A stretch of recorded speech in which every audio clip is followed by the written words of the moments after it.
Principles होते हैं उसके क्या क्या नेचर होते हैं, कि किस किस बेस पे नेचर डिसाइड होता है। तो इसके लिए हम लोग एक्सप्लेनेशन इसका देखेंगे।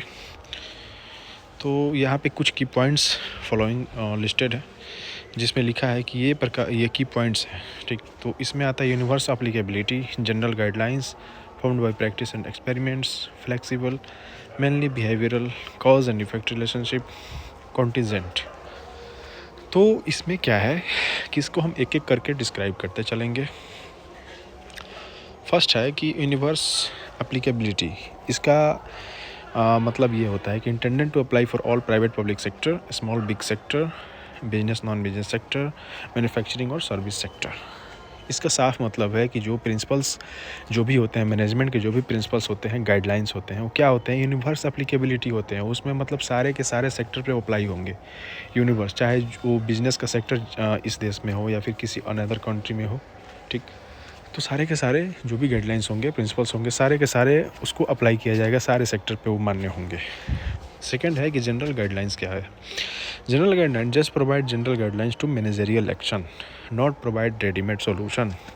इसके कहने का ये मतलब है कि जो गाइडलाइंस होते हैं वो प्रोवाइड कराए जाते हैं मैनेजरियल एक्शन के लिए।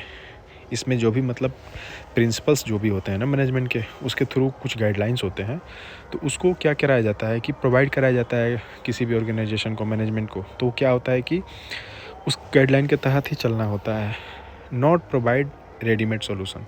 इसका कोई रेडीमेड सॉल्यूशन नहीं होता है, इसका कोई रेडीमेड सॉल्यूशन प्रोवाइड नहीं किया जा सकता है, ठीक। नेक्स्ट हम लोग देखेंगे कि formed by practice and experiments. ये क्या होता है कि are form by experience and collective wisdom of manager as well as experimentation. यानी कि कोई मैनेजर है, किसी कंपनी का मैनेजर, किसी उसका डेजिग्नेशन मैनेजर है, तो क्या करेगा कि सारे गतिविधियों को ऑब्जर्व करेगा, ऑब्जर्व करके एक सारे चीज़ का एनालाइज करेगा प्रीवियस एक्सपीरियंस से, और उसके तहत एक गाइडलाइन बनाएगा।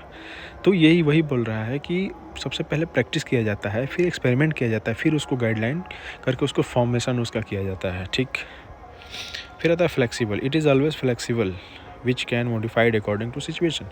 यानी कि अभी मैंने बोला कि सिचुएशन ऐसा होता है ना कि बहुत सारे सेक्टर्स ऐसे हैं जो कि इंडिया में हैं, इंडिया बेस्ड हैं, नॉन बिजनेस है, बिजनेस है, और कुछ पब्लिक सेक्टर हैं, प्राइवेट सेक्टर हैं। तो सबका मैनेजमेंट होता है ना, सबके मैनेजमेंट के प्रिंसिपल्स लगभग सेम होते हैं, ठीक। सबके मतलब कुछ इसेंशियल जो भी होते हैं ना, रूल रेगुलेशन, वो सबका सेम होता है। लेकिन क्या कुछ इसमें चेंजिंग किया जा सकता है अपने अकॉर्डिंग, अपने कंफर्ट के अकॉर्डिंग इसमें चेंज भी किया जा सकता है। ऐसा नहीं है कि एक रूल बन गया तो वर्ल्ड वाइड वही अप्लाई होगा, ऐसा नहीं होता है। नेक्स्ट है mainly behavioural, it is always influence the employ by the behaviour. और जो गाइडलाइंस जो जारी होते हैं ना, जो भी गाइडलाइंस प्रोवाइड किया जाता है मैनेजमेंट में प्रिंसिपल के रूप में, ठीक है, तो क्या होता है कि वो बिहेवियर में दिखता है, ठीक। इट इज़ ऑलवेज इन्फ्लुएंस, इससे क्या होता है कि जो भी एम्प्लॉय होते हैं ना, इन्फ्लुएंस होते हैं और अपने बिहेव में उसको यूज़ में लाते हैं जो भी उसके गाइडलाइंस होते हैं, ठीक। नेक्स्ट है कि cause and effect relationship, they tell us the particular principle applied for a particular situation, what would be its likely effects।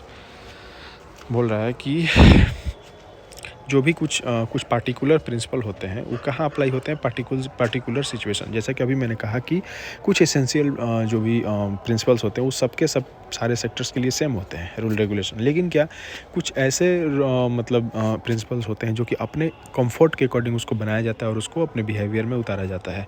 तो ये वही बोल रहा है कि कुछ ही जो होता है ना, कुछ ही पार्टिकुलर प्रिंसिपल होता है ना, कुछ पार्टिकुलर सिचुएशन के लिए अप्लाई होता है, ठीक। What would be it's likely effects, ठीक। और इसका क्या मतलब इफेक्ट होता है उसको हम लोग देखते हैं। अब बताए कॉन्टिजेंट, डिपेंडेंट अपन तो prevailing situation at the particular point of time. ये क्या होता है कि ये जो भी गाइडलाइंस होते हैं ना, ये कहीं ना कहीं एक टाइम के बैंड पर भी डिपेंड करते हैं, ठीक। एक लिमिटेड टाइम के बैंड पे डिपेंड करते हैं कि इतने टाइम तक ये गाइडलाइन का क्या रोल रहा, ठीक, और इससे क्या हम लोग का आउटपुट मिला, ठीक। तो इसको मतलब ये भी देखा जाता है। तो ये रही आप लोगों के लिए जो भी कंटेंट है, इसका नेचर हो गया क्या चीज़ का, प्रिंसिपल्स ऑफ मैनेजमेंट का। बाकी thank you so much for watching this video.